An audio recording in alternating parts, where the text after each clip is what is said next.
If somebody shoots down one of the mysterious drones in eastern Colorado, they're going to be in a world of surely Erie town leaders can agree on how not to lose another $1 million. Actually, they can't agree about it. Colorado's getting a new congressional seat, but does this state have enough Republicans left to make the race competitive? And I've gone through a century of Colorado newspapers to find predictions about what the year 2020 would be like. Some are bonkers, and some are spooky accurate. Next. The growing frustration over the mystery drones each night in eastern Colorado has led to chatter that someone will shoot one out of the sky. Slow down, America. That is all kinds of illegal, with one exception that our Steve Steger found. It doesn't really make a lot of sense to go out and shoot something down because they're afraid of it or curious. A word of warning from each attorney I spoke to today. I would advise you to not go ahead and shoot down a drone. Don't have a quick trigger finger when you see those suspicious lights in the sky. There are federal laws that prevent the willful destruction or damage against an aircraft. So, Jared Greenberg is an attorney in Monument specializing in drone law. The FAA considers unmanned aircraft as aircraft the same way they consider manned aircraft that we would think of. Patty Arthur practices the same form of law in Salida. That carries a maximum sentence of up to 20 years in prison, so it wouldn't be real wise, even if you were law enforcement, say, for example, to shoot one of these things down. Both warn if you shoot, you could face a federal prosecution, and if not, a civil case for destroying an expensive piece of equipment. Neither knows what those mysterious drones are up to. It could be a situation where it is a legitimate drone manufacturing company from somewhere. And I think probably one of the reasons why there's so much secrecy involved around it is the technology is very high-level intellectual property. Shooting high-level intellectual property seems a poor choice. Greenberg says there's really only one thing that might get you off the hook. The only thing I could think of would be if that would be a weaponized drone using deadly force on an individual. As for identifying those drones, the FAA just proposed a new rule requiring drones to broadcast tracking signals remotely to let federal, state, and local authorities know where they are and who owns them. Now the public has 60 days to comment on that before that could potentially become law. That won't help in this situation. As for now, the FAA is trying to investigate and figure out what the heck is going on. So, if I understand the loophole, you have to say, well, officer, it was coming at me. It was coming at me. And I thought it had a gun. Yeah. And you have to, like, prove that it did. Yeah. That it had a weapon on it, not just, like, a camera. Uh-huh. So, yeah. I don't know. A lot of loud noises going off all around town tonight. I found out today that there are a ton of people who specialize in drone law. Yeah. Just because it's becoming such a big part of commercial business nowadays. Everybody has a drone. That drone is somebody's property, so if you take it out, be prepared to answer for it. All right, thank you, Steve. Republican Senator Cory Gardner has been a little tough to find lately, what with that whole impeachment thing going on, but the mysterious drones have brought him out in the open briefly. Gardner announced today that the FAA has started an investigation over the drones over eastern Colorado. I think we'll call it an eerie feeling, the nagging suspicion that you just lost $1 million taxpayer dollars. Town leaders in Erie are now arguing over how exactly the town managed to pay the wrong person $1 million for a bridge. The Erie Parkway Bridge is a real bridge, and a real construction company built it, but the town sent payment to a fake bank account. Some scammer filled out an online form, and the town did not confirm the information. $1 million was sent to a fictitious company, and the fact that that did not go through a number of higher level staff, and especially even the town administrator, is not okay, and we certainly need to make sure that that never happens again. No, I'm typically not a part of that. We have probably dozens of, if not hundreds of transactions that happen every day, from small things to big things. I sign off on approving large payments, but I don't corroborate the details of what happens in vendor changes. Town administrator, who you heard from second there, acknowledges that Erie did not follow its existing procedures in order to verify the payment. A finance employee resigned after that. Town administrator says the reason that they waited 55 days to tell taxpayers is because they were waiting on the criminal investigation as well as an insurance claim and just now decided that they had waited long enough. Erie insists they were not trying to bury the news during the busy holiday season. So Colorado's likely to get a new seat in Congress after the census next spring. But will it be a competitive House seat? Or is it just going to be a slam dunk for Democrats who have the most political power they've had here in generations? Here's Anusha Roy.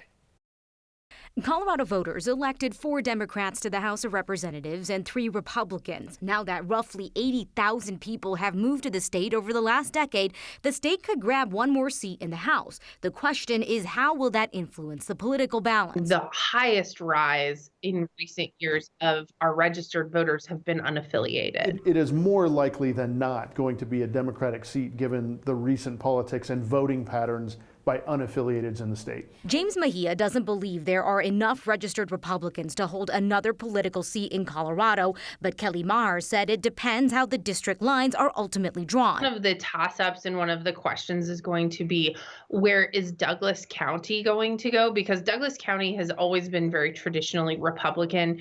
We're seeing a little bit of shift there. And then Colorado Springs also tends to be traditionally Republican, but we just really don't know how that's going to break up. But given the population growth, I would assume that it's going to be along the Front Range. The Republicans will want to protect the districts that they have, like District 4 in northern Colorado, that is a heavily Republican district. So it's hard to imagine them siphoning off some of that support to create a new seat. But the final answer won't come until the congressional district boundaries are redone and the seat is up for election in 2022.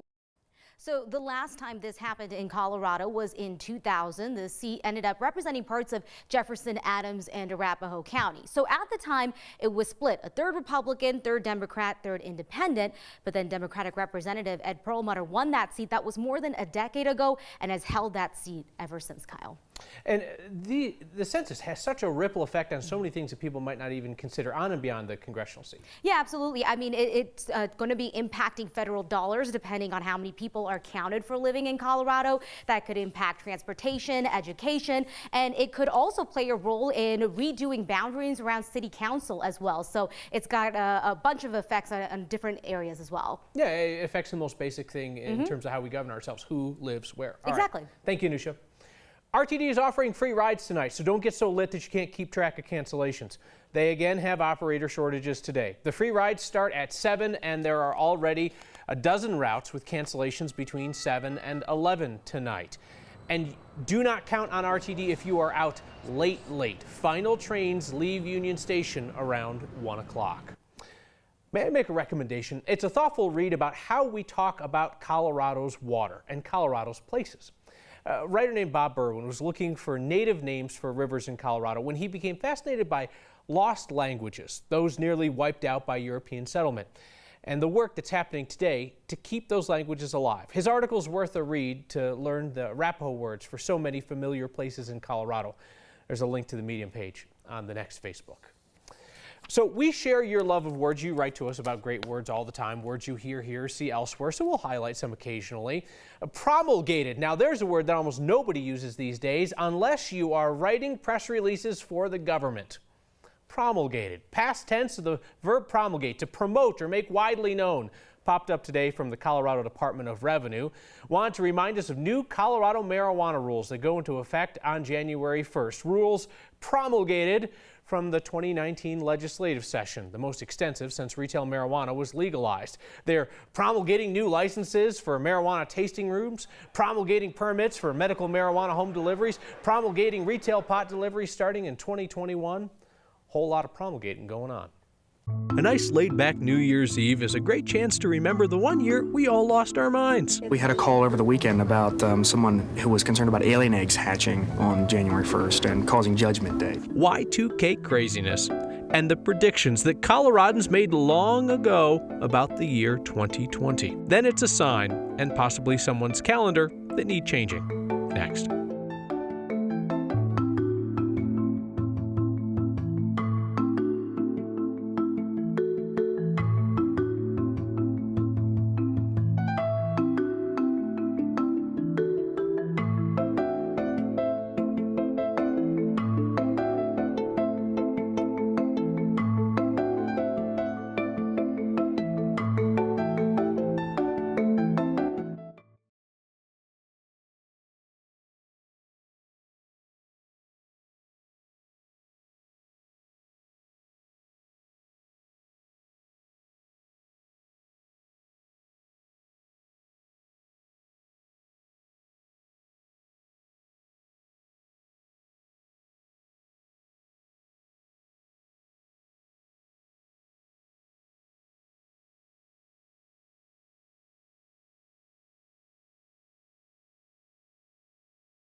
It's a sign that Next viewers' attention to detail is next level, because I never would have noticed on that busy roadwork sign at Bellevue and University, it includes an imaginary day. There is no June 31st ever. Greenwood Village installed this sign, said, oh yeah, we know, we're on it. We'll correct it. Second sign going up next week. If you ever see a sign that makes you do a double take, do share. Email next@9news.com or give us a shout with the hashtag HeyNext.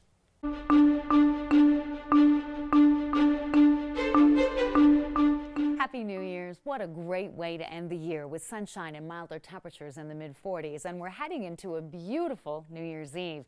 Fair skies, light winds, dry conditions, and temperatures not terribly cold, 32 degrees at midnight.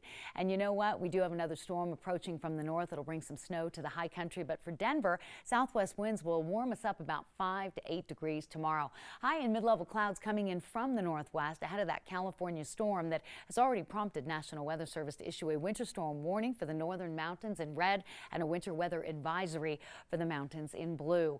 Areas like Steamboat will benefit the greatest with 10 to 12 inches of snow coming in the next 24 to 36 hours. We have a few clouds along the Front Range tomorrow, but a milder day as winds shift out of the southwest and temperatures go above average. Tonight, New Year's Eve, fair skies, light winds, a dry night, a low of 23. Tomorrow, sunshine and 50 with clouds increasing during the day. We see temperatures dip down a little bit into the lower 40s Thursday and Friday, warm up heading into the upcoming weekend. Low 40s forecast for early next week. So pretty quiet down here with snow up in the high country and decent travel for you to get up and get into some of that powder. Enjoy the evening. Thank you, Kathy. Hey, where were you 20 years ago tonight?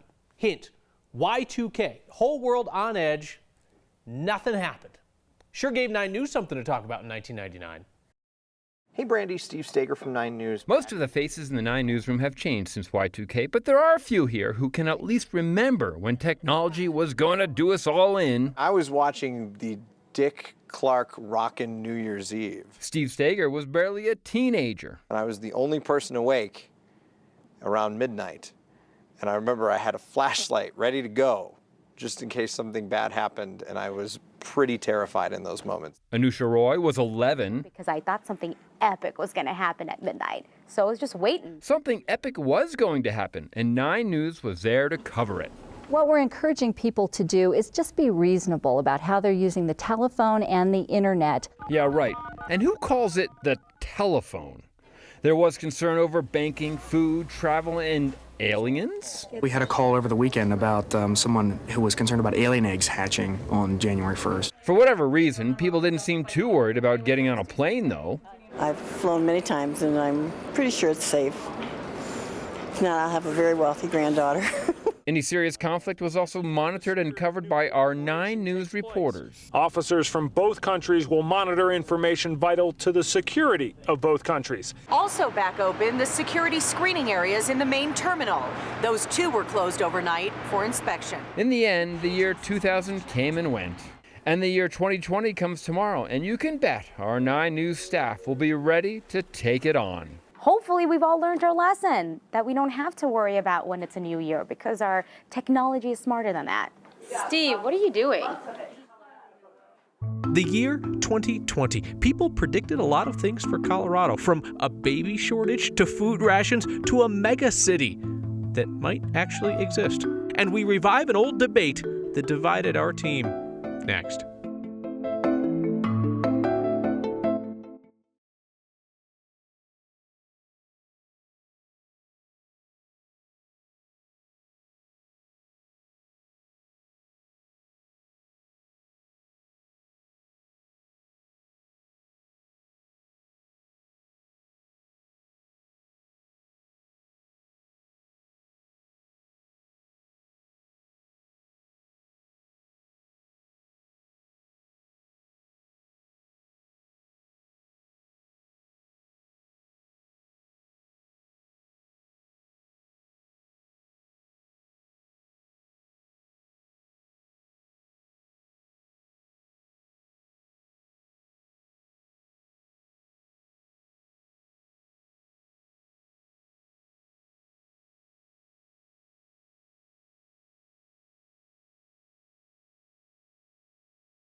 year 2020 has always had this futuristic feel and sound. Even more than a century ago, people were predicting what life in Colorado would be like in the year 2020. Some of the predictions were wildly off, and some were pretty dead on. Back in 1911, newspapers across Colorado printed a professor's prediction that there would be no babies born here or anywhere in America by 2020.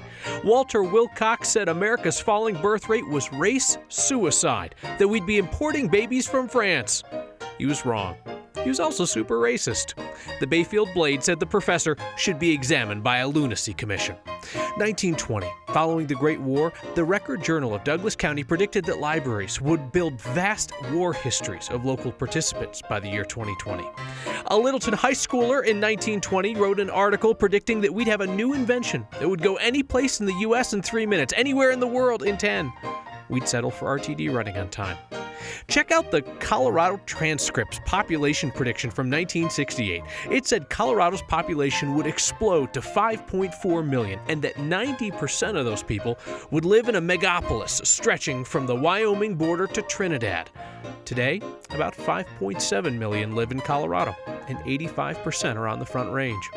Fears of a population boom had Golden high schoolers in 1970 eating simulated rations from the year 2020, a cube of bread and a squirt of water. Another article in 1970 had a government scientist warning of climate change.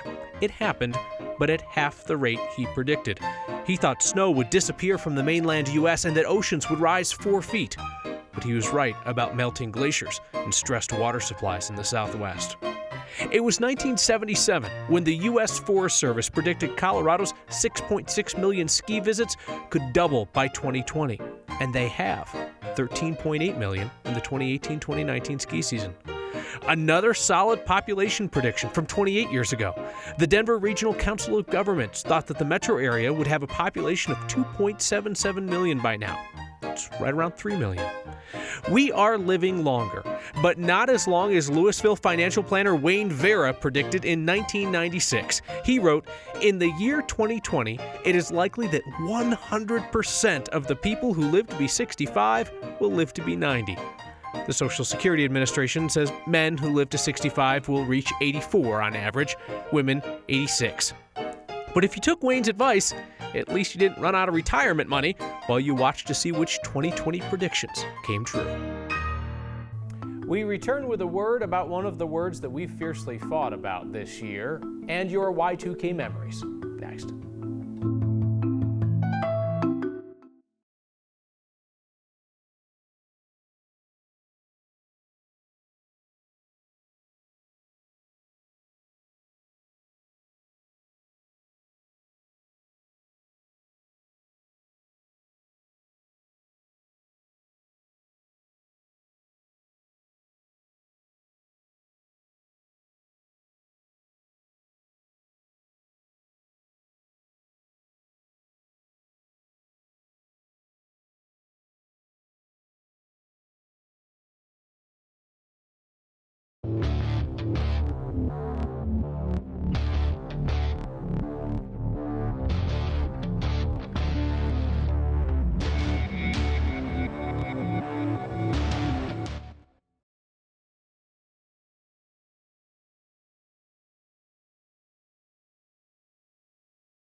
best shoveling we've seen this year. Well, there has certainly been a lot of time well wasted on Next in 2019, like me and Steve Steger arguing about whether the term is legal eagle or legal beagle. Judge in the audience wrote in to say that I was right. It's legal eagle. But you know, we failed to consult Snoopy on this. And a viewer named Bobby Ann was putting up her Christmas ornaments when she noticed that it's legal beagle. So now essentially we have a toss-up. One can either go with the expertise of Snoopy or Adams County District Court Judge Patrick T. Murphy, who wrote to us on the official stationery to say it's legal eagle. You were telling me your Y2K story. Sherry Menke says she's working for IBM up in Boulder, had to man a command center in case of a Y2K disaster. Michelle Bryan said her dad was a computer guy. He went so far as he became a prepper. He boarded up the doors that night. Nyla Anderson was working in a bank, said she had to stay until midnight just to make sure that each and every computer clicked over correctly to the year 2000.